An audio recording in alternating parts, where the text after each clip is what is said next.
I am so glad you convinced me that the family car should be the Defender 110.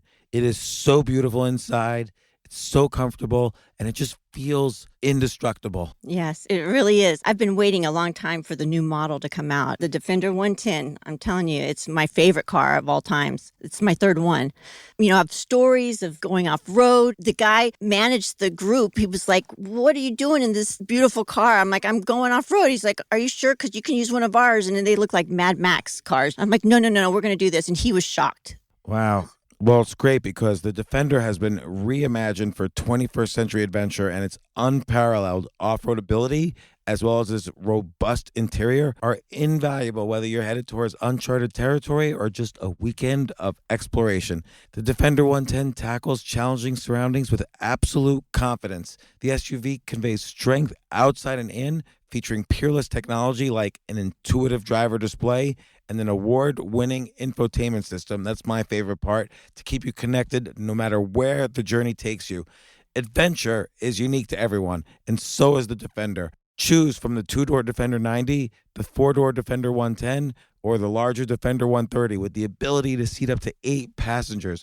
You'll find uncompromising performance in all three. So pack up and go even further with the Defender 110. Learn more at LandRoverUSA.com/Defender. These days, we're all investors, trying to be smart with our money despite our worst impulses. But at iShares, we believe that deep down inside of every investor is a better investor. One that's just waiting to be let out. Explore iShares ETFs and insights and let your best investor out. Visit iShares.com for more information. This isn't your average business podcast, and he's not your average host. This is the James Altucher Show. Today on the James Altucher Show. So I really enjoyed my conversation with Julia Cameron, author of The Artist's Journey. She's the one who suggests everybody should do what's called morning pages every morning. We talk about that in this podcast. She was very upset when I described to her the 10,000 hour rule, which is the idea that you can't be really great at something unless you put 10,000 hours into it. And she basically said something like, "Oh, you poor thing, you've been put in prison by this rule. It's preventing you from getting better." And I really took that advice to heart and realized that that rule is no good. It shouldn't be a limiting factor on getting better. And that really inspired me to even write the book, Skip the Line. It also inspired me to take the combination of her idea of morning pages with my idea of doing 10 ideas a day. I've been doing that for 20 years. And I made a website, Notepad, NOTEPD.com. So it inspired me to make this website that now, in the past month, 60,000 people visited the site. And there's thousands of idea lists on there, and they're searchable. And I'm so gratified it's been helping people. Notepad, NOTEPD.com. And here's my conversation with the one and only Julia Cameron.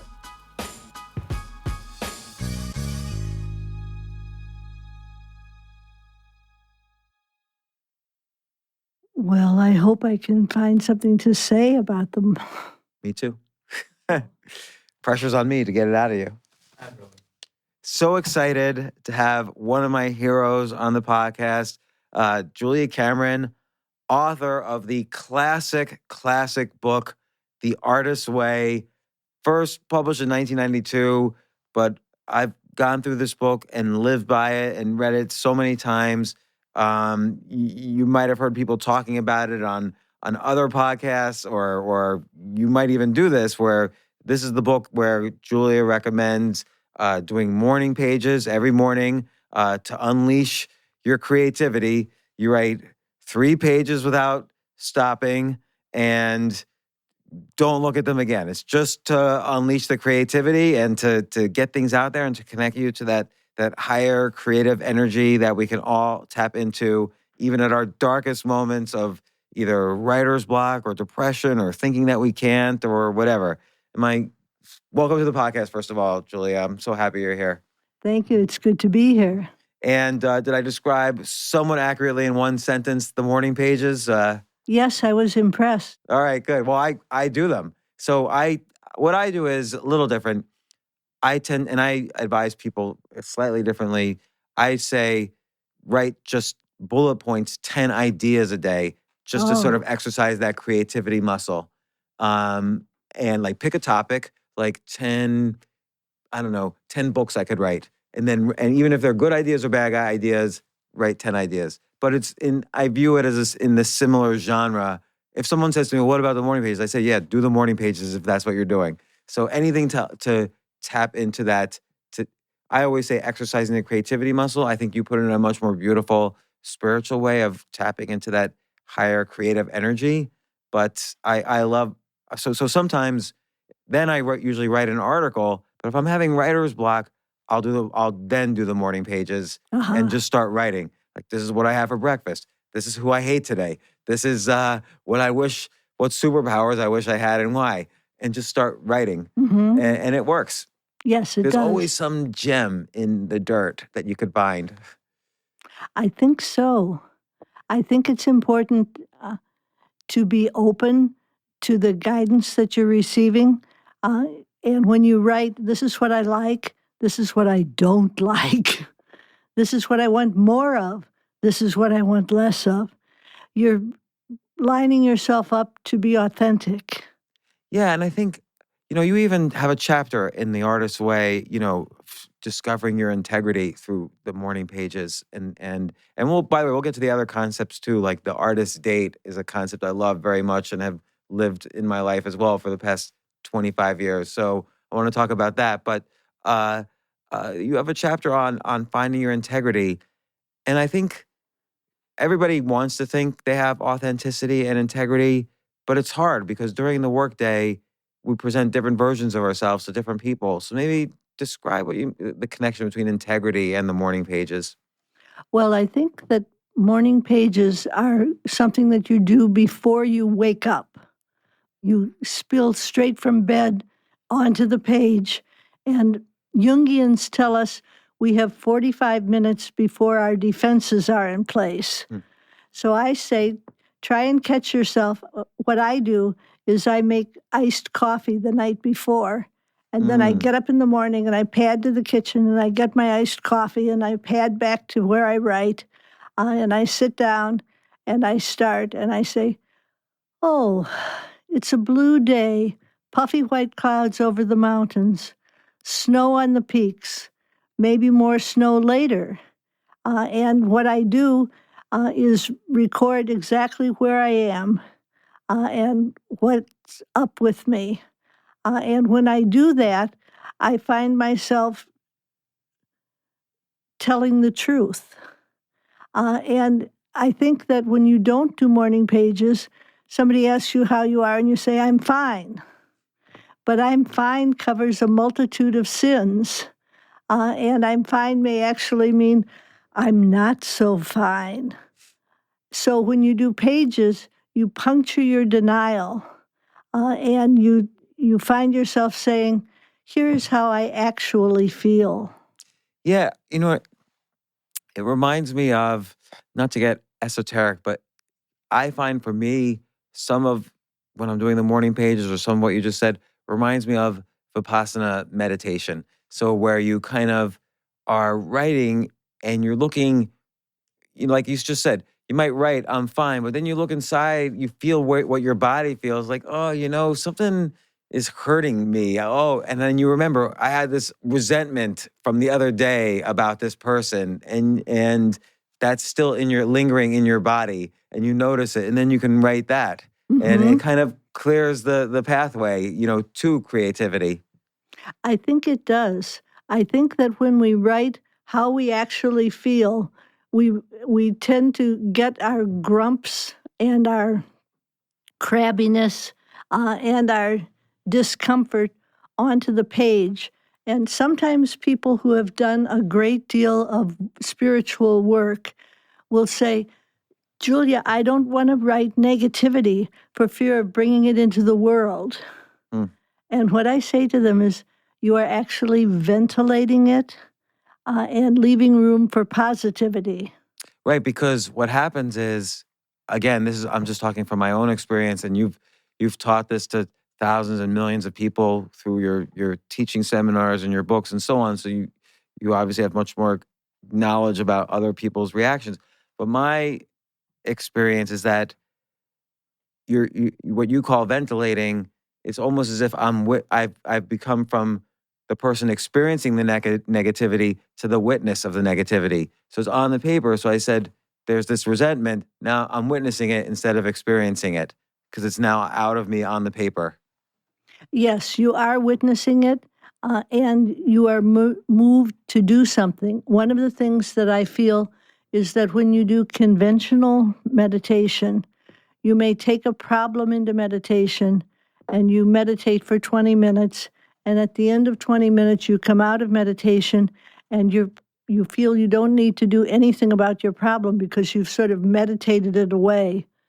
And, right. And I think that's a big mistake in the common Western view of meditation. And what I feel with Morning Pages is that if something bothers you, by the time you finish Morning Pages, you're saying, I damn well better do something about this. And they move you into action. And I think moving into action is what we are all really after. We have a fear of commitment, and the fear of commitment stands between us and accomplishment. So when we have a chance to ventilate a resentment, look at a resentment, and go further with exploring it, then we find ourselves more free. So I want to explore that for a second, but I just want setting the stage. Like I always find all of your books really spiritual books and using Morning Pages and creativity as a way of connecting to that spiritual side. But it's also very practical in the sense of, and we'll talk about this, how to get more and more creative and have creative accomplishments in life, how to find what your passions are and how to explore them and how to achieve them, how to achieve success either early in life and even perhaps more importantly, even later in life. You never should say it's too late for me to do this or I'm too old to do this. So there's lots of things we can cover that we will cover. But what do you mean about how the commitment versus accomplishment? Like when you commit, you're saying sometimes people don't commit to something so they don't accomplish it, or commit to a person so they can't make an accomplishment? Sometimes people don't commit fully to a path that's opening up for them. And what I find with Morning Pages is that they will bring something up and let us say you're going to write music. And your resistance is, I'm not musical.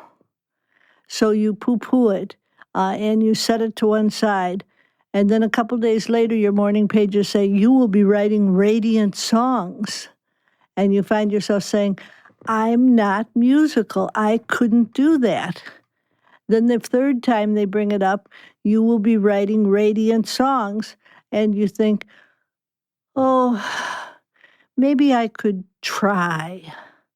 And you do try, and lo and behold, you're writing radiant songs. So sometimes the Morning Pages are this way of either unlocking permission to at least try, or maybe unlocking some passion that you've been hiding since you were 6 years old and told, no, you need to study, math so you could be an engineer and you make a lot of money and then whatever. It's like a permission granting thing, or it's an unlocking. It's both. It unlocks a gift and it gives you permission to try. And maybe they will appear in the Morning Pages, not because you're getting some magical, spirit writing through you, but maybe you're just saying, oh, I love that music. I wish I could write like Paul McCartney and I always wanted to be like Paul McCartney. And you just keep writing that over and over and in the days to come. And you realize, oh, this is something that's on my mind a lot. Yes, what am I doing about it? Even Paul McCartney probably wants to be Paul McCartney. Right. At this point, who knows? So before we get into, well, actually, give me an example of someone you've seen use the Morning Pages to unlock some hidden passion and then succeed at, then try it, then succeed at it? Well, I'd like to talk about Emma Lively, who I've worked with for 20 years. And when I met Emma, she was a very miserable, very skilled classical violist. But she had had a dream as a young child to be a composer. So she started doing morning pages, and I needed a composer to give me harmony on some musicals that I had written. And I said to her, "You're going to do the harmonies." And Emma said, "That's ridiculous. I'm just a violist." And I locked her in a room, and she says that when the door locked, she began to hear music. So now she's quite an accomplished composer. That's so interesting because what do you think of this concept, the 10,000 hour rule, where in order to achieve great success in something, you have to put in, 10,000 hours of hard work in that area? Like, do you think in some cases... I don't think that's true. Do you think that's true? I don't know. I go back and forth on this all the time. I'm obsessed with this rule because particularly, so I have your book. I have several of your books here right in front of me. One of them is It's Never Too Late to Begin Again. And so I'm 51. If I were to start something again, which I often do, 10,000 hours is a long time for me now. Mm-hmm. And I hate to think that it takes 10,000 hours to be, achieve something great in an area that I'm maybe passionately interested in. But you're showing an example where someone kind of locked herself in a room and touching in some part of herself that maybe she hadn't reached before, it was much faster for her. Well, I think the idea of 10,000 hours is a bit of mythology. We have a lot of negative mythology about creativity. And we tend to believe that artists are only an elite few, that they are passionately dedicated and they are never frightened, that they always go fearlessly forward. And what I have found is that creativity is something that we all possess, and that when we have the idea that it's only an elite few, we start to disqualify ourselves. And when we have a belief system that says artists are fearless, then we don't look accurately at the artists. Well, I think late night TV did a great disservice because it would invite artists on, and then it would sort of egg them on, and they would puff up a little bit, and they would present a sort of false persona. And I think that, well, speaking for myself, in my 20s, I was married to Marty Scorsese. And he... Who's he? I'm just kidding. We were just talking about him on the last podcast, actually. I love Vinyl, the TV series on HBO. I can't believe they canceled it, that he produced. But anyway, right. Sorry, go ahead. So he's a wonderful artist.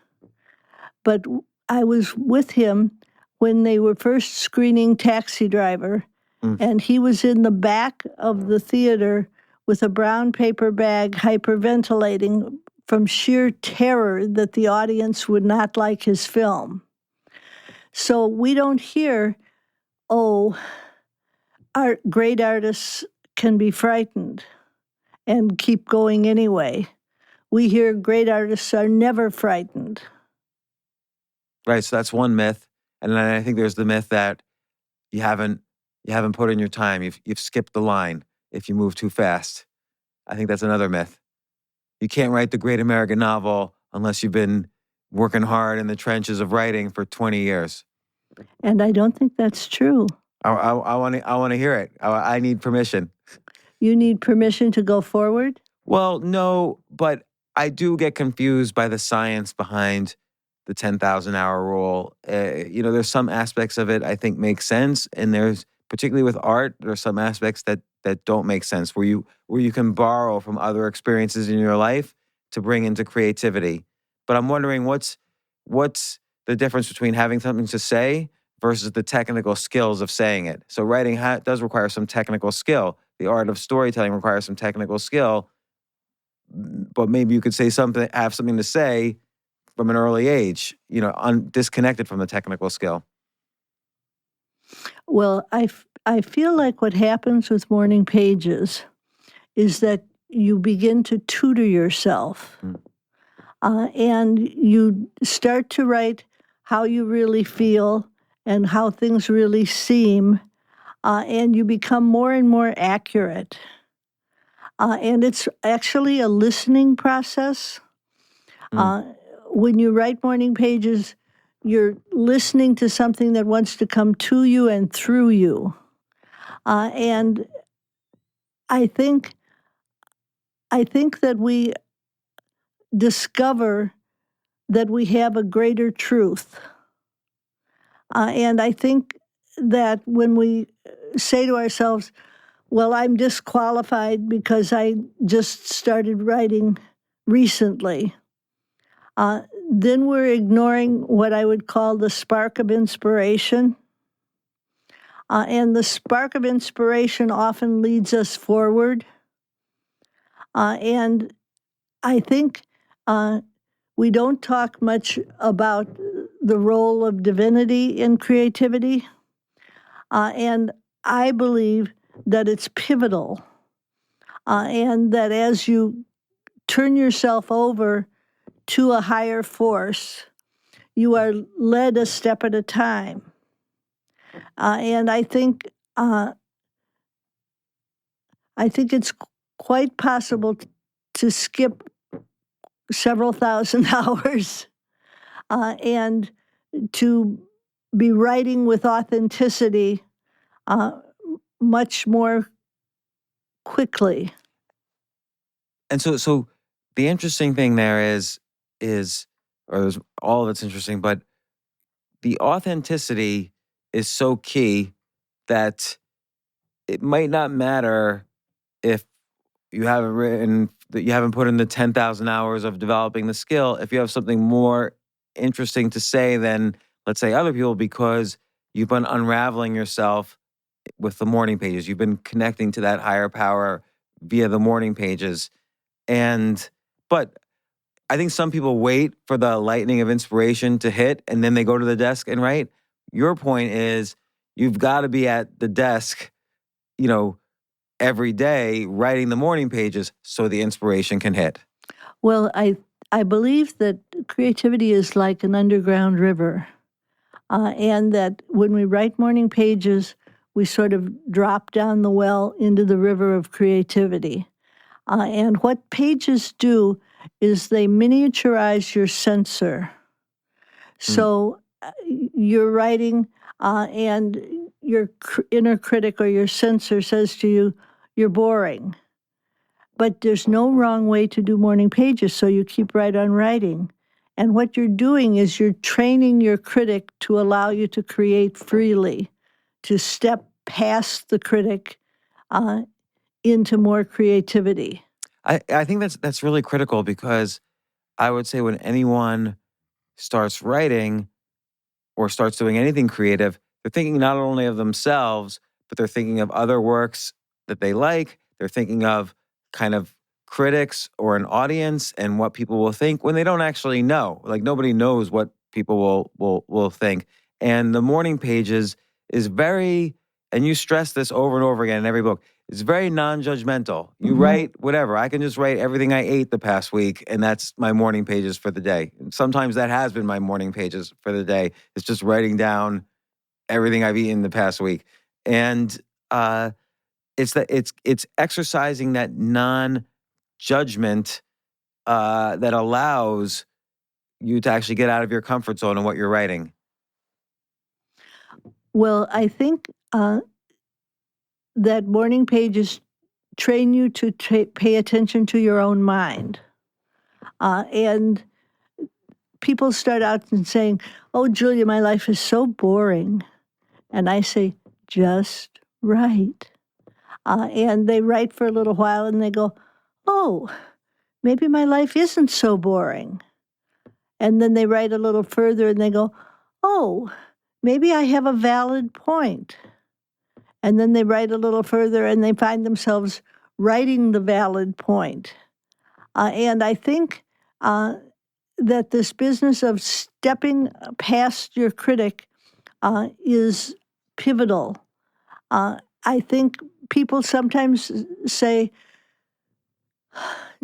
Julia, I started to do my morning pages and I felt such grief. And I say, well, sometimes I think they should be spelled Mourning, because actually they do sort of tap you into a grief process if you've been ignoring your true self. So I think that it's important to do pages in conjunction with a tool that I call an artist date. And that is a once-a-week solo festive expedition to do something that thrills or enchants you. And if I were teaching a 12-week course, and I said at the beginning, now I have a tool and it's a nightmare. You'll have to get up 45 minutes early. You'll have to write longhand whatever's on your mind. You'll have to set your clocks early. You don't show it to anybody. It's top secret, and it's just for you, and you must do it every day. People would do it because we understand the concept of working on creativity. We think it's like you with the 10,000 hours, the idea, I must slave away at my creativity in order to unlock it. But if I say, now I want you to go out once a week and play, people are like, play? I don't see what that has to do with anything. And we have an expression, the play of ideas, but we don't realize that that's literally a prescription for how to get ideas is to play. So I think if people are doing morning pages and are working at sort of stepping past their critic, then they go out and they do something festive. And what happens for many people is that when they are playing, they feel a spiritual connection. They feel a spark. And then when they go back to, quote, work, they find that they have sort of an unexpected inner resource, that they have filled the well again. I think it's important to say that creativity is an image-using process. And when we are trying to be creative, we're reaching for ideas, and we are fishing from an inner trout pond, if you will. And sometimes people will say, Julia, I was doing so brilliantly, and then it dried up. Why? And I answer, because you were doing brilliantly. So their inner critic comes out, even if it's a positive inner critic. Sometimes you have to set that aside. So they said how they're doing brilliantly. How can I keep topping that instead of just keeping the flow going? So this is where we say it's important to have a spiritual practice, and that morning pages are a spiritual practice, and that when you take an artist date, you are consciously replenishing your image stocks. So I would say if somebody's writing flat out, I would say to them, well, maybe you want to try 2 artist dates this week. Well, right, because also the things you learn and pick up on those artist dates could combine with the creativity is like an injection, an outside injection into the creativity that might be stalled in your other creativity. So you're doing your morning pages to kind of loosen up the creativity and as you put it, that connection to a higher power. Maybe sometimes that feels stalled a little bit for some artists. I feel like the artist state, which is exposing you to new ideas, is almost like something hitting a meteor that will move it into a different direction or faster pace or whatever. I'm not sure about that. I think it's important that you not think of the artist state as something linear, so you don't go trying to find an artist state that relates to your project. I believe in going to pet stores and petting bunnies. And petting bunnies has a funny way of unlocking further writing. And if I said to myself, now I'm going to unlock further writing, I'm going to go hear a lecture, one of the things that I would find is that that's too hard. Yeah, or it might be boring. You want to do things that you feel passionate about. Like for you, you might love petting bunnies, or maybe, I don't know, for me, I like maybe going to the Hayden Planetarium and seeing all the stuff, just looking at all the stuff there or whatever. But it's interesting too also, I feel the morning pages every day, it really is like exercising a muscle. It's teaching your brain how to be more authentic without judging it, without putting it on trial. You're not saying I need to be more authentic now. It's just loosening things up. It's like exercising a muscle or connecting to a higher power. It's doing both really. And then on top of that, I think sometimes people confuse morning pages with that's their morning writing. But if you're a writer or an artist, the morning pages come first, then you write your novel or your book or your screenplay or your music or whatever. That's right. You keep the pages intact. Again, if you take that image of the underground river, every day you're tapping into the flow. And if you keep the pages intact, the flow stays intact. And I think sometimes I was a little bit worried when you said you had to come up with 10 ideas. To me, that's raising the bar. And I think it's important to keep the bar low. And if you come up with ideas, that's great, but it shouldn't be the point of the pages. So I tell people with this particular thing, which by the way, I always say if we're doing the morning pages, that's great. I always say specifically come up with 10 bad ideas. Like you're not going to judge your ideas and you're never going to look at them again. It's just to exercise that creativity muscle. Because sometimes people, they're unsure. They can write bullet points, but they might be afraid to sit down and write 3 pages. So many people think they have writer's block. So many people are under the assumption that, oh no, I'm going to have writer's block. It's almost just, again, another way to just loosen things up. But you could be right. Maybe the bar is too high because, again, with the morning pages, I could just write the past 20 meals I had, and that's I'm keeping the bar low, but it still has me in the practice of connecting to myself and connecting to my creativity and so on. I think that what you're talking about is a form of emotional terrorism.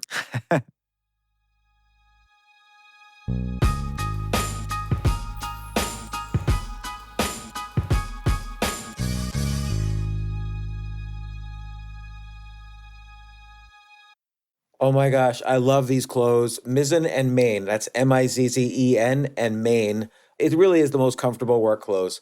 Travel clothes. I had to travel this whole week. I'm traveling for a week and a half, and I just took Mizzen and Main clothes with me.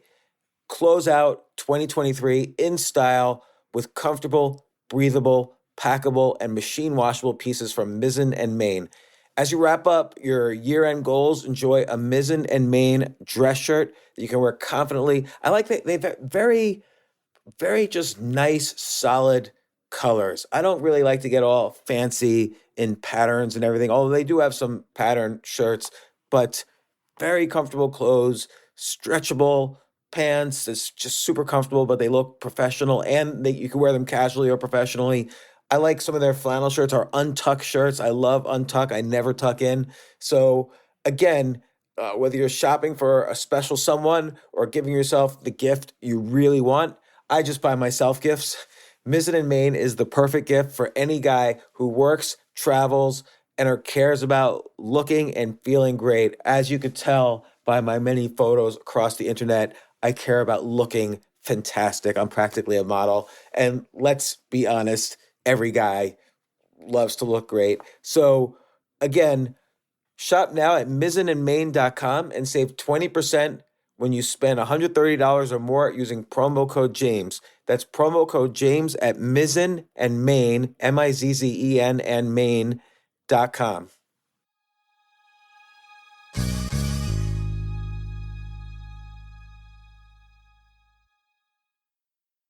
You know what I love about fantasy sports is that even though I'm not going to be a great basketball player or a baseball player or a football player or whatever, I feel like I get to participate and make decisions and use my knowledge of these different leagues to or these different sports to compete. So it's like I can pick my team or I can pick my favorite players and I could use my knowledge to make predictions and maybe even make money. So with the basketball season here, you can now pick combo projections across football and basketball from the Specials League on Prize Picks. This is a league created specifically for combo projections that include two or more players from different sports or leagues. Want to play alongside some of Prize Picks' favorite players like rapper Meek Mill and comedian Andrew Schultz, who's also been a guest on this podcast, and I've been a guest on his? You can now find community plays under the promos tab of the app to view entries for some of the biggest names in the Prize Picks community each week. Look, Prize Picks even offers a reboot policy so that your entries stay in play even if one of your players gets injured. For football and basketball games, if you have a player who exits the game in the first half and does not return in the second, that player is rebooted. Prize Picks is the only daily fantasy sports platform with an injury insurance policy. What? So I love playing it. I love anywhere where I can use analytical ability with my interests to demonstrate some skill and maybe make some money. And I like the game-like aspect. I do wish they had chess as a category on prizepicks.com, but I'll settle for what they've got. Maybe I should make my own fantasy chess league. But in any case, I love Prize Picks. Go to prizepicks.com/James. Use code James for a first deposit match up to $100. That's the easiest $100 you're ever going to make. So that's prizepicks.com/James and use code James. Daily fantasy sports made easy.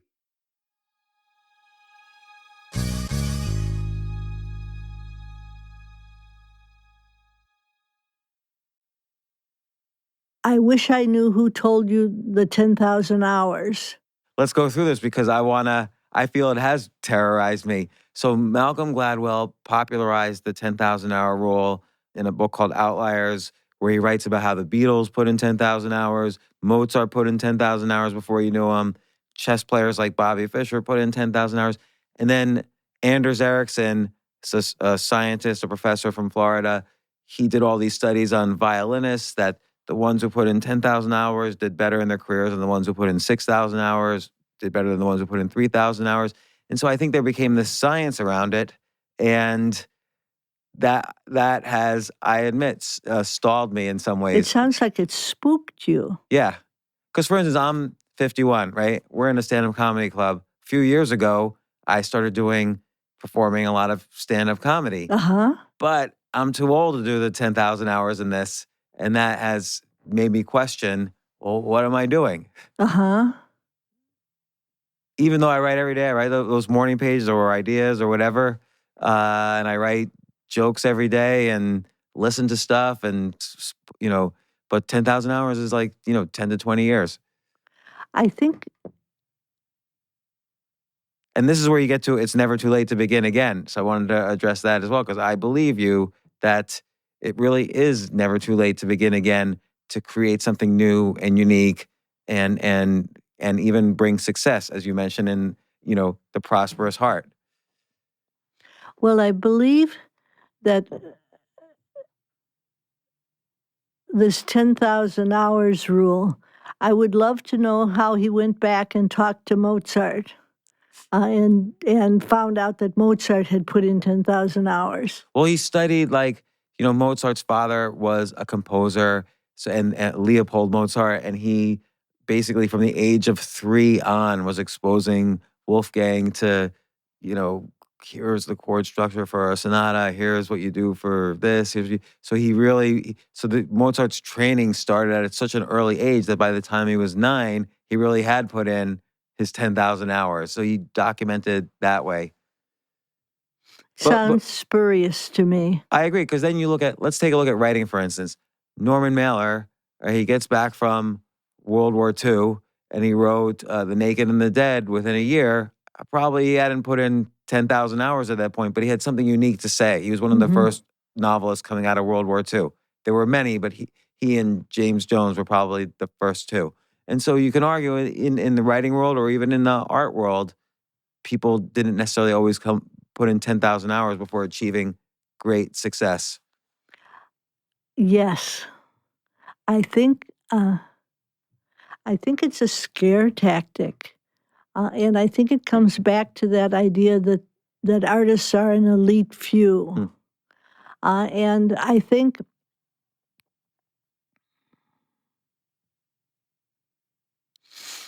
it's damaging.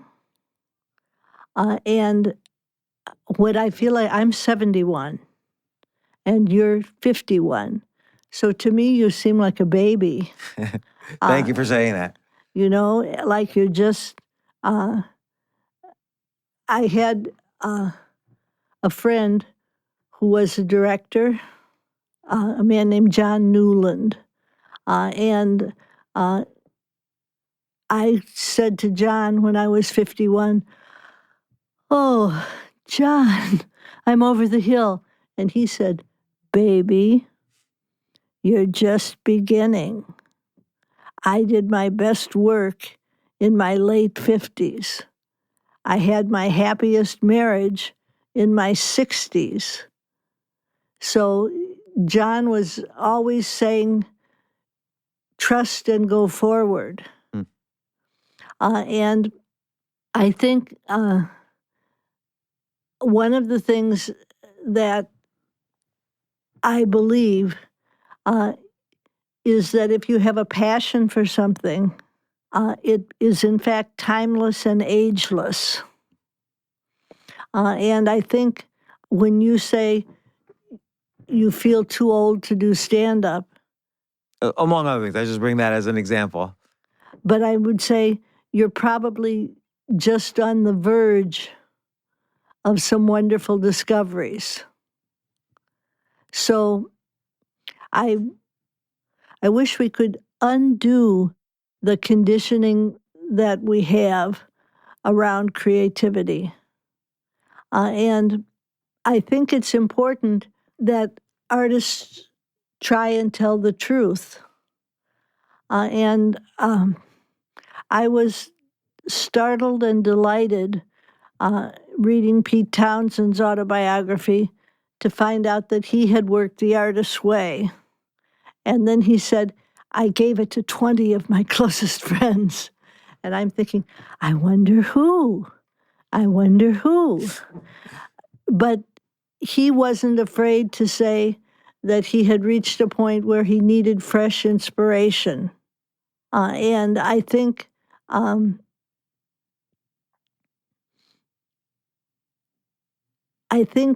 that we need to set aside the question of age, because I have a play going up right now called The Animal in the Trees. And I did my best writing on it when I was 70. And it's a passionate play. And I didn't think, oh, Julia, don't be ridiculous. You're 70. Instead, I thought, let's take off her shirt. And I should mention, it's not like you just wrote these books about creativity. You've had massive amounts of creativity in your life. You've worked on anything from films to TV, Miami Vice to plays, you've done everything throughout your whole career, and you've kind of shifted gears several times. So you're living proof of this. And when did you start doing the 3 morning pages? Your morning pages process. It was a long time ago. I had written a movie called Ludes for John Voight. And his partner called me up and said, "It's brilliant." And I was tickled. And I was living in New York at the time. And I called them back to see what their plans were. And I could never get them on the phone again. So I thought, oh, I better go to Los Angeles and stir the pot and see what's going on. And I got on an airplane and I was praying, dear God, show me what to do next. I need the next step. And I heard, go to New Mexico. And this was before New Mexico was chic. And I landed in LA and I called my best girlfriend and I said, I've been praying and I get told to go to New Mexico. And she said, here's $1,000. Go to New Mexico. So I went to New Mexico and I went to a little town called Taos, which is now sort of a legend. But again, this was before Taos was chic. And I got to Taos and I thought, I have to find some way to go forward. I'm stymied, I'm blocked. And I rented a little house, a little adobe house at the end of a little adobe dirt road. And I got up every morning and I would look at Taos Mountain through the plate glass window. And it would be like, oh, there's clouds today. There's snow today. There's sleet today. It's clear today. And I started writing morning pages. I had a little daughter, and I would write quickly before she woke up and came to bother me. And what happened was that after I had been writing them about 90 days, a character came strolling into my consciousness, just as you described. And so I thought, well, I better keep my pages intact, but it looks like I could be a novelist. And so I began to write a novel. And again, this was separate from, you'd still do the morning pages and then work on the novel. Yes, the morning pages is like a practice. The morning pages had unblocked the novel. So I thought I better keep the pages intact. And I did. And so this was maybe 1980. And I've been doing pages ever since. It reminds me also of what you said earlier about meditation, that people think they're going to bring a problem into meditation, and during those 20 minutes or half hour or whatever, they're going to either solve a problem or hit some mystical enlightenment or something like that, when the real concept of meditation, and I believe the real concept of these morning pages, is not that something magical happens then. It's just that you clear the pathway so that something magical could happen in the other 23 hours of the day. It builds that connection to the higher power, the morning pages. It's not where the connection only exists. Well, I think it's a mistake to try to have morning pages be brilliant and breakthroughs. I think that's what you're saying, that right. Morning pages are a way to clear the path. Right. And I think that what happens is it's like you have a little whisk broom and you whisk into each corner of your life and you bring the debris into the center and you think, oh, now I can deal with it. And meanwhile, what has happened is you've cleared a runway so that creativity can land. And I think creativity can land afterwards. Not necessarily while you're writing the morning pages, you're not putting any pressure on the morning pages. Right. Creativity comes across late, maybe a little bit later. And I think I'm haunted. I'm sitting across from you. You have wonderful hair. You have wonderful glasses. You have a great smile. Thank you. And I keep thinking, how can he think he's too old? Well, I don't always think I'm too old. So I've written quite a few books. I have had some success there. I do this podcast. It always makes me a little nervous now when I start something new.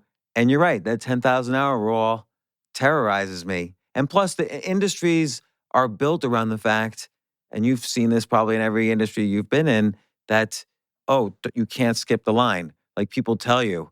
And, those combination of those things, it's really hard to, even if you're feeling super creative, even if you're unlocking your ideas and you're unlocking your writer's block, it's really hard to go against these things that are they true? Are they not true? There's scientific research. There's all these people I respect. Don't you wish we could just? I had I was married to a second husband who was a Harvard educated talent, and he kept saying to me, "Don't you want to know the science behind morning pages?" And I kept saying, "No, I know that they work." And that my tools were born out of personal experience, that I didn't need to know the brain research that backs up morning pages. What I needed to know is, are you doing them? And I talked to him recently, and I said, "Sweetheart, are you still doing morning pages?" And he said, "I do them whenever I get into trouble." And I said, "Sweetheart, if you did them all the time, you wouldn't get into trouble. And this is why we're divorced." But it's good that you're keeping good in touch with him. Like I notice even Martin Scorsese is a blurb on the back of the 25th edition here of The Artist's Way. So you keep in touch with people, you keep good relations. Well, I'm very lucky. I have a daughter with Martin, and she is a writer, actor, film director. And so I have a very concrete connection to him. Every Christmas, my daughter comes to New York to spend Christmas with her father. And it's been 41 years now. And I have never said to her, "Oh, stay with me." I have always sort of That's said, good. "Go, have a wonderful time." And when people ask me if Marty and I get along, I think the proof is in the pudding that I have a daughter who manifests gifts from both sides of the family. That I think that's really important.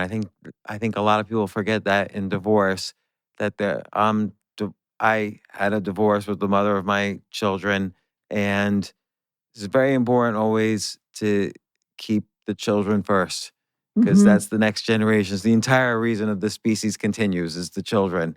And if you don't keep them first, then it's like you're keeping civilization last. And I think it's very important. Well, I think it's important to remember what you loved. And when I met Martin, I thought he was the most beautiful man on the planet. And when I talked to my daughter, there is still for me an element of enchantment. And our little one, my daughter has a daughter, and she takes after Marty. So it's an interesting thing to see the echoes through the ages. So I'm curious what you said earlier, about how with the morning pages is like a spiritual practice, which I strongly believe that the spiritual and the creative are connected. But do you ever feel like when you're doing the morning pages, there's almost this sense of surrender, like you're kind of surrendering to whatever comes to the head and letting that lead you? And I think specifically of the word surrender somehow.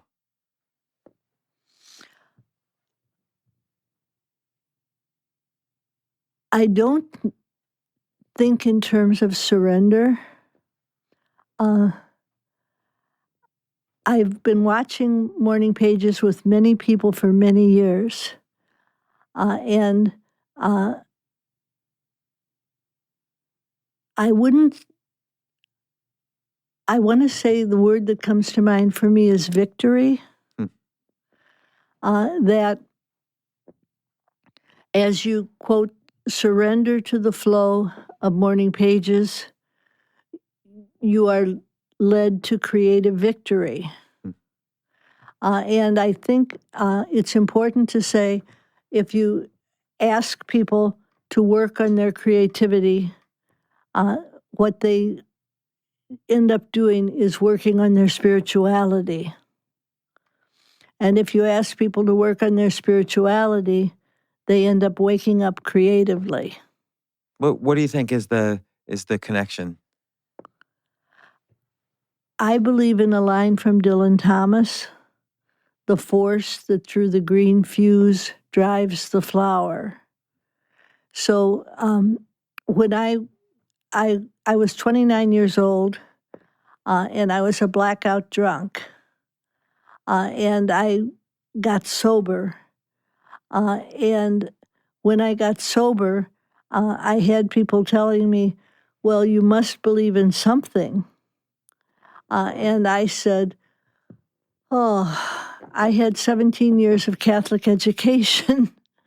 That talks you out of believing in anything. And then they said, well, surely there's something. And I thought about it, and I realized that I believed in the creative energy of the universe, the force that through the green fuse drives the flower. And I was told to try and let that force right through me. And I said, what if it doesn't want to? And they said, just try it. So I put up a little sign by my desk that said, okay, God, you take care of the quality, I'll take care of the quantity. And what happened was that up until that point, I had tried to be very clever. And I wanted everybody to read me and think, oh, she's brilliant. And when I started trying to let the force work through me, my writing became much less cerebral, much less clever, much more direct, much more authentic. And my career sort of took off. And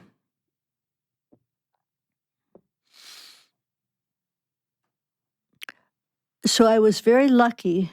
I was sent another writer who was blocked. And I said to him, try letting this power right through you. And P.S., try doing 3 pages of morning writing. And what happened is that his considerable block melted, and he became able to write freely again. So I thought, oh, it works for more than me. And when I wrote The Artist's Way, I thought I was writing it for maybe 10 people, my good friends who were blocked. And What happened was that it spoke to many people. But I brought something that I'd like to read. Absolutely. I'm intrigued now. No one's ever done this on my podcast before. Okay, so I'm going to drink some water and then we'll go. All right, I'll drink water too. I'm going to drink water to listen. And I read this when I teach. It's called Remembering. I was not there when your mother bore you. Surely you came into this world hungering and wet. We all do that. Surely you came like the rest of us from that dark sea of souls, that sighing that brings us forth and calls us back. We all share that. If this is true, and it is even for you, why are you a broken glass smashed against the floor? Why not the sea's grass on the ocean floor? Why not a smooth stone, a willow in the wind? Why do you break, not bend? And even broken, why not mend? You do know how. Walk with me to the edge of the city. Take off your shoes and feel the earth. It is softer than a woman. It is safer than your father. It is water. It is air. It is where you are returning with this yearning you can't name. Cast off your shame. It's an old coat. Remember who you are. You are a star, a mountain, that fountain in the sun. Your heart is the velvet cave where birds sing. Are you remembering? That's beautiful, and it's a way to remind people that it's important to connect back to that energy. So we get it. We get our school, we get our college, we have our jobs, we have the government telling us stuff, and politicians and family and friends. This is right. This is right. This is right. This is wrong. And so we get stuck. That's part of the block, is that everybody puts up walls, and you're basically saying, Remember. yeah. Remember who you are. And so with these morning pages, then you're saying that's how you remember, or that's how you connect to who you really are, your truer self. I think so. That and artist states. And with those, you can either say that unlocks this amazing creativity, it unlocks spirituality, it unlocks prosperity. It's all these different directions. And so let me ask you, because I want to connect this to prosperity too. What's your definition of success? Joy. But let's say joy, I mean, as you're trying to get good at something, it's not always joyful, right? So Thomas Edison tries to create the light bulb. Most of the experiments don't work. He's not experiencing joy necessarily when those experiments fail. But overall, he'll succeed. Well, I have a question. I have a girlfriend who is a wonderful artist, but in her life, she's a real estate agent. And she sends me beautiful letters with hand-illustrated envelopes.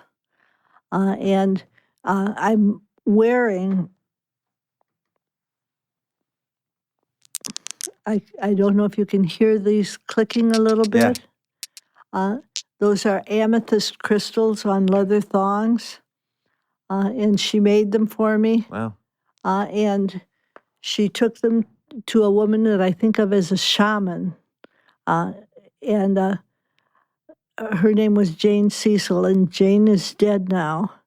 And Jane prayed over the crystals. And I don't know that if other people would consider her a shaman, but I did. And I would call Jane for advice. And Jane would say, relax. Let God work through you. Let the earth turn a few times without you pushing it.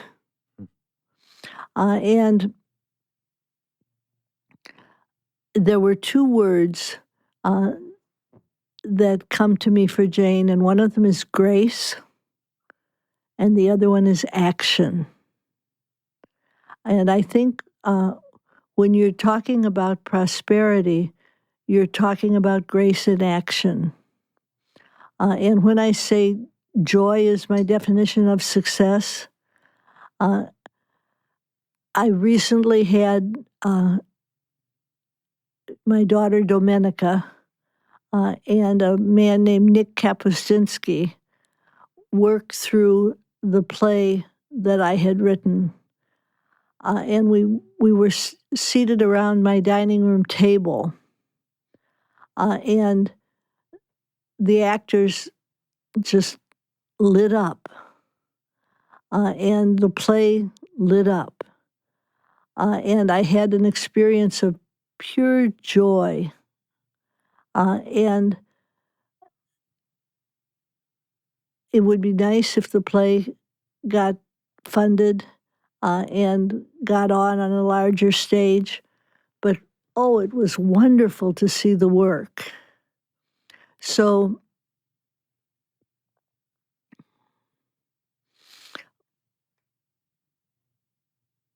I think that when people talk about prosperity, they need to talk about delight.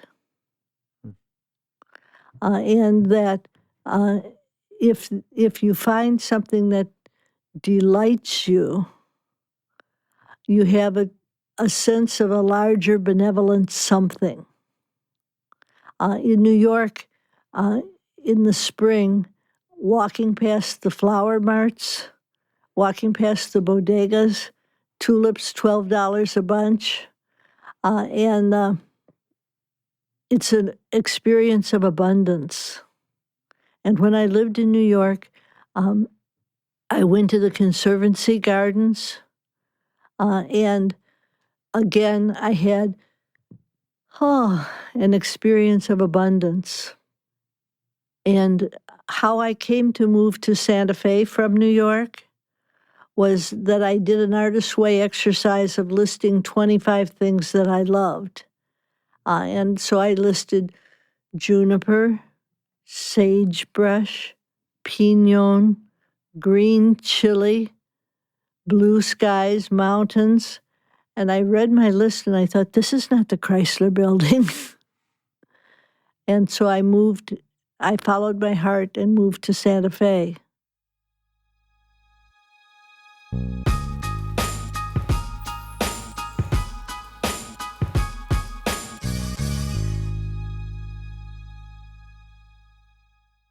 This is such a valuable service for all business owners, big businesses, small businesses, doesn't matter. I wish I had this in the many different businesses that I've started.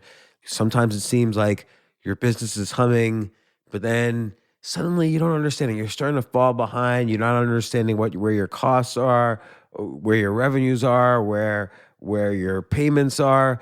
Teams are buried in all sorts of like BS work, and you can't seem to close the books. So you need like one dashboard, one source of truth. I'm jealous of this business, NetSuite from Oracle, of course, NetSuite by Oracle. I wish I'd come up with this idea. It's a brilliant concept to have all your business intelligence on one dashboard. This is why you need to know these three numbers: 37,000, 25, and 1. So 37,000, that's the number of businesses which have upgraded to NetSuite by Oracle. NetSuite is the #1 cloud financial system, streamlining accounting, financial management, inventory, HR, and more. 25, NetSuite turns 25 this year. That's 25 years of helping businesses do more with less, close their books in days, not weeks, and drive down costs. 1, because your business is one of a kind. So you get a customized solution for all of your key performance indicators, your KPIs, in one efficient system with one source of truth. Manage risk, get reliable forecasts, and improve margins. Everything you need to grow all in one place. So right now, download NetSuite's popular KPI checklist designed to give you consistently excellent performance absolutely free at netsuite.com/James. That's netsuite.com/James to get your own KPI checklist. netsuite.com/James.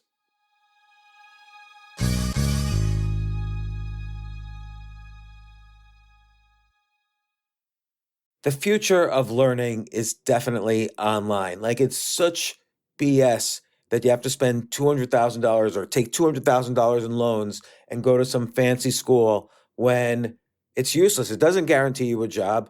Most employers, including me, do not care about degrees or grades or anything like that. We want to care that you love what you're doing, that you know what you're doing, in some cases that you have experience or that you're willing to learn.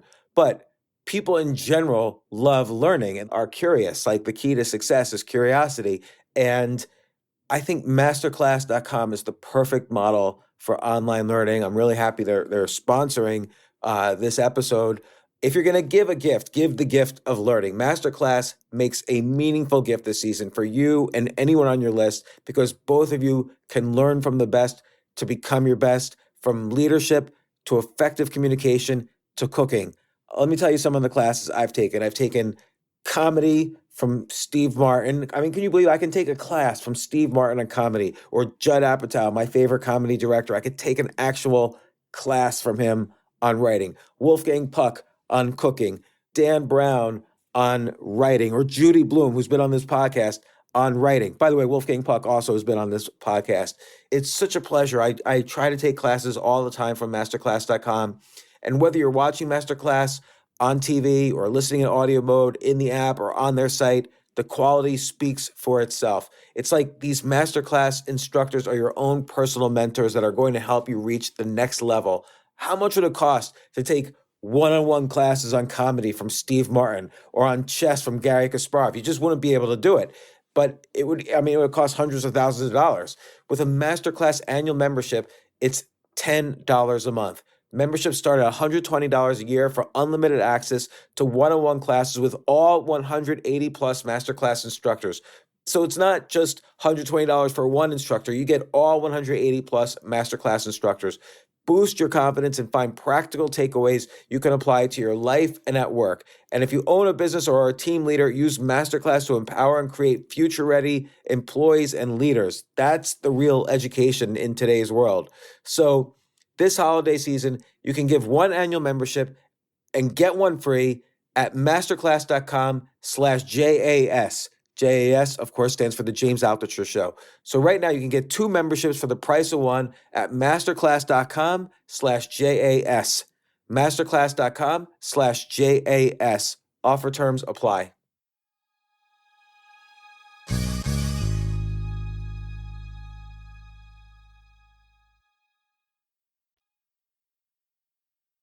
I notice in The Artist's Way, you give many types of prompts for lists or directions that morning pages could go. Even if people are blocking their morning pages, you kind of give a little push so they can get into it in different ways.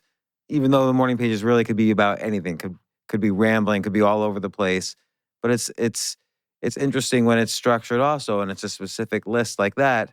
You could sometimes find internal gems. I think so. And I think when I teach, I use lots of lists. I'll say, list 25 things that you love. I love rhubarb pie. I love green chili stew. I love Arabian horses. I love maple leaves. And when you list the things that you love, it's a very centering exercise. And I think it's important that we maybe jot down 25 things we love. And then when we are feeling at our most despairing, we look at our 25 things we loved and we think, wait a minute, I am the one who loves this. What other types of lists are your favorite lists? One called Counting Coup, which is from a Native American tradition. And that's, I'm proud that I taught my daughter how to ride horseback. I'm proud that I roller skated in Central Park. I'm proud that and you you list a list of 10 things you're proud of, and it gives you a a sort of snapshot of your value system. Yeah, it's interesting. You know, people tend to, whatever you put most of your attention on is a good way of describing who you are. So you look at like the internet now, if all you do is argue with people on the internet, then basically that's the type of person you are. If you, focus on the things you love, then the type of person you are is a loving person. And I think that stuff is more valuable than people think, and does require to set aside some time to make those lists, or to do the morning pages, or to connect to that part of yourself, or to bring out your authentic voice. And maybe it's that, just to bring it back to my emotional terrorist, maybe it's that authenticity that often can skip the 10,000 hours, particularly on something creative. Well, I'd love to see you skip 10,000 hours. Me too. I've done like maybe 3,000 hours. I want to skip 7,000 now. So I think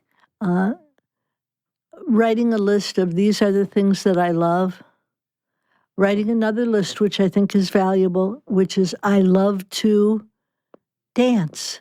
I love to hike. I love to, and you list activities that you love, and then you go back to the top of your list and you write the date of the last time you let yourself do it. That's great. And a lot of times you'll find you absolutely love making homemade vegetable soup and you haven't made it in 10 years. Yeah, because life goes by. When you're going, let's say the average person, or let's say the average American worker has their 9 to 5 job. That means from 6 a.m. to 7 p.m. they're either getting ready, commuting, or going to work, and they might feel stuck in that routine, trying to figure out how to get out of that routine. What would you suggest to that person who's just feels stuck in general? They can't quit their job, or they feel like they can't because of kids, mortgage, whatever. Uh, what stirs the pot? I would tell them to go to a children's bookstore. Hmm. And what they will find is that there are books like all about snakes, all about engines, all about big cats. And that if they let the childlike part of themselves pick a book, a lot of times, this is where I just, this 10,000 hours thing really throws me because I think that it's intimidating. And you start counting and trying to say, well, did I ever have 1,000 hours? And I think I want to read another poem. Absolutely. And this one addresses the working drudge that is afraid to find something delightful. And the children's bookstore is a good source of delight. So are pet stores. Okay, this is called Come to Me. Come to me. There is no darkness in which I cannot see you. Come to me. My green heart holds your ancestors. They are waiting to hear your dreams. Speak to them. They know your name. Do not imagine you are alone. Do not imagine they have left you. They are listening, waiting for your voice. Come home. All of us are waiting. Every bird remembers you. The lion in his pride still knows your name. The gazelle, the snake, the silver heron lifting at the shore. All these and more, your family. Come back to me. You do not need to grind your bones to dust, rusting your heart. You are known to us. Only come home. So again, I feel that you referred earlier to this. We have this enormous trout pond, but we're somehow not connecting to it. And that's what you're sort of suggesting there, is that it's still there. We've forgotten about it. We've like maybe put dirt over it and put cement over it, and now we're walking to work over it, but it's still there. And these morning pages, the artist states, walks, help you drill down to find it again, because it was always there. Yes, I think the important lines in this poem are, "You do not need to grind your bones to dust, rusting your heart. Only come home." And so that does seem like, let's say it's addressed to the person who's, it's never too late to begin again. And how have you seen it like come into play, this idea for people who come to you and say, Julia, and you have examples in the book, but Julia, I'm 60 and I've been an accountant all my life, but I wanna be a painter or a musician or a writer. And of course, you say morning pages. Have you seen? What have you seen? What's the magic that you've seen? I have a friend who came to me, and I told him to do morning pages. And he was at the time a voiceover talent, but he had a dream of being an actor, and the pages urged him to try it. So he tried acting, and he loved acting, and acting led him to directing. And he was 70 years old, but his age had given him wisdom and humor. And this is what I'm seeing in you, feeling like you have a unique perspective, that it's a tremendous advantage to be 51 instead of 31. And he directed, and then he realized that the actors who were auditioning had bad headshots. So he became a photographer and took wonderful headshots. And then he realized that looking at the faces of the people he was photographing was making him remember his youth. And he had grown up in a farm town in Illinois. So he wrote a series of short stories about the characters of his youth, and that became his memoir. And he's a wonderful writer, and he's not too old to be writing.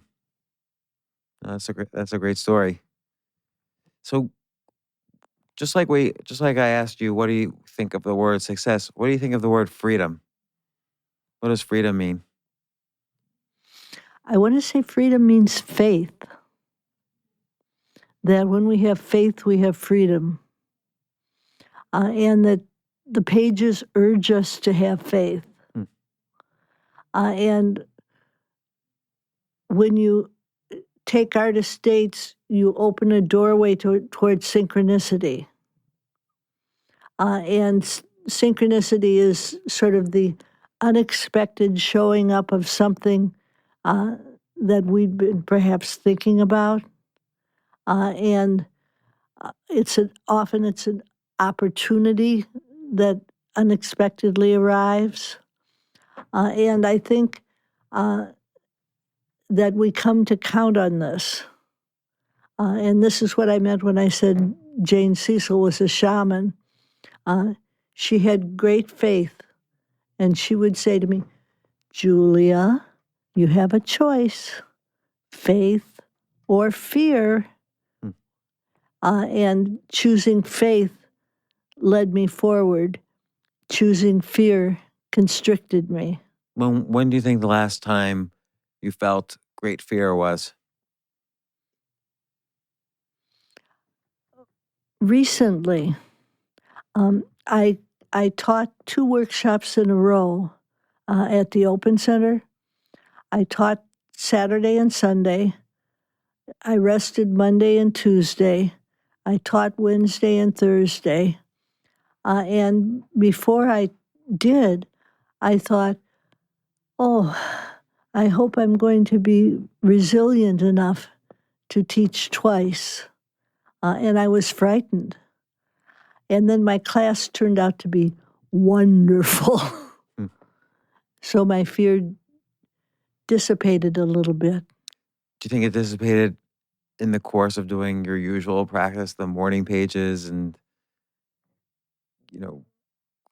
experiencing victory through those morning pages and then leading you into the class? I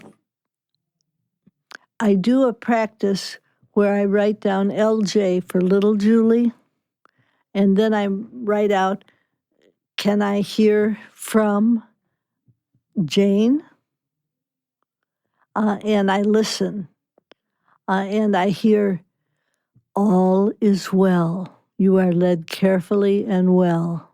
Do not be discouraged. Do not despair. Have faith, little one. When you were, I'm curious, when you were like 13, 14 years old, what did you want to do when you grew up? Did you want to be a writer? Did you want to be in Hollywood? Like, what did you want? Hollywood never occurred to me. I was precocious. I was a reader. I wanted to be a poet, which I grew up to be, and I wanted to be a writer. And I wrote a collection of short stories called Popcorn, Hollywood Stories, about having the gift of humor in the face of, and this is something I want to say to you again, you have the gift of humor in the face of adversity. And I think it would be a very interesting thing for you to do, to try writing, let's say to Mozart, for example, and say, what do you think of this theory of 10,000 hours? And just listen. And I think you might be encouraged. Yeah, that's a good idea. I'm going to do that. That's a great idea. So in all of your, I feel like with The Artist's Way, you wrote that, it came out in 1992, and then you've written so many books since then that I feel like are different slices of The Artist's Way. So, The Prosperous Heart is about the linking your techniques in The Artist's Way to prosperity. It's Never Too Late to Begin Again encourages people who are a little older that, hey, The Artist's Way works no matter what age or circumstance or situation. And so many other books. I have a list here. You've written like a gazillion books. These three were the ones that I've poured over and over again over the past so many years, and I'm grateful for. But we've talked about morning pages. We talked about the artist dates. You've given some other techniques in between there. You talked about synchronicity, which you mentioned a lot in the books. Is there anything else that maybe I'm missing right now in terms of bringing out that creativity, hitting that trout pond underneath? I think it's walking. I think when I wrote The Artist's Way, I got all the way to week 12, and then I said, P.S. exercise, it's important. And now I've been teaching 30 years. And what I have found is that walking walks us into a stable sense of self. And it's, so now when I teach, I tell people, take a 20-minute walk. Do it twice a week. What about if it's in the middle of winter in New York? It's so hard. It's so hard. I got an email from Google, and it says, we thought you might like to, it's one of these automated things, we thought you might like to reminisce about all the places you've been in March. And it had like a Google Maps picture, and it had a red dot of every place I've been. Like it was a little scary how it knew so much about where I was. And then you click on a day on the calendar, and it says, oh, you walked 150 feet to this place. You stayed 5 hours at this cafe. Then you walked home. Then you walked 258 to this podcast studio. You stay there for 4 hours, and then you walked home. And I realized I hardly walk. It showed me that I was pretty lazy guy in terms of walking. And so I think I do have to do more of that. I used to enjoy walking all the time, but now I live close to every place I like to be, so I don't walk as much. So walk a little more. Yeah, I got to do that. So Julia Cameron, I can't even begin to tell you the effect you've had on my life since, I'm going to say, 1993, I think, is when I first looked at The Artist's Way. But, you've written The Artist's Way, which I recommend to everybody doing anything, but it definitely unlocks creativity. I can attest to it. The Prosperous Heart, I forget when I first read it, but it was an incredibly valuable book to me when I felt I was really down and out financially or in terms of prosperity. It helped me a lot. It's Never Too Late to Begin Again is a book I've read more recently, but has also given me a lot of encouragement. And then check out all your other books. You've got 7 billion other books here. The Writing Life, The Artist's Way at Work. I don't know, a billion books. I'm going to just look at all your books. Well, we have a website, juliacameronlive.com, and on that website is posted my poetry and is posted the music from 2 musicals that I worked on with Emma Lively. Okay, great. I'm going to listen to those. And what are your favorite movies? You were married to Martin Scorsese. You've written books about Hollywood. What movies do you love? Well, there's a movie that nobody knows by a wonderful British director named Michael Powell. And the movie is called I Know Where I'm Going. I Know Where I'm Going. And that's my favorite movie. All right, I'm going to check that out. Well, thanks so much for coming on the podcast. This has been such an amazing experience for me. I'm so glad that you did this after your 4 days of teaching at the Open Center. I know that was hard work for you, and now here we are at the end of the week. I'm glad we closed out the week together. Thank you. It's been a pleasure. Thanks, Julia. I wish people could see how you twinkle. I don't know if they can hear that in your voice, but you have such a mobile face that it's a delight to talk to you. I appreciate you saying that. Thank you.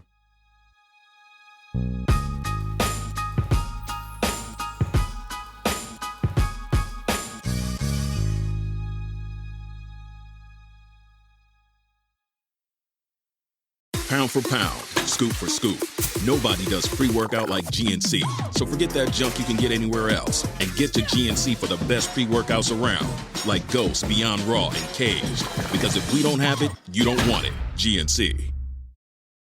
Luxury is meant to be livable. Discover the new leather collection at Ashley with premium quality leather sofas, recliners, and more, all built to last. No matter how many spills, scuffs, or pet-related mishaps come its way, the leather collection at Ashley is made with the durability you need for the whole family. Shop the new leather collection at Ashley and find chairs starting at $499.99 and sofas at $599.99.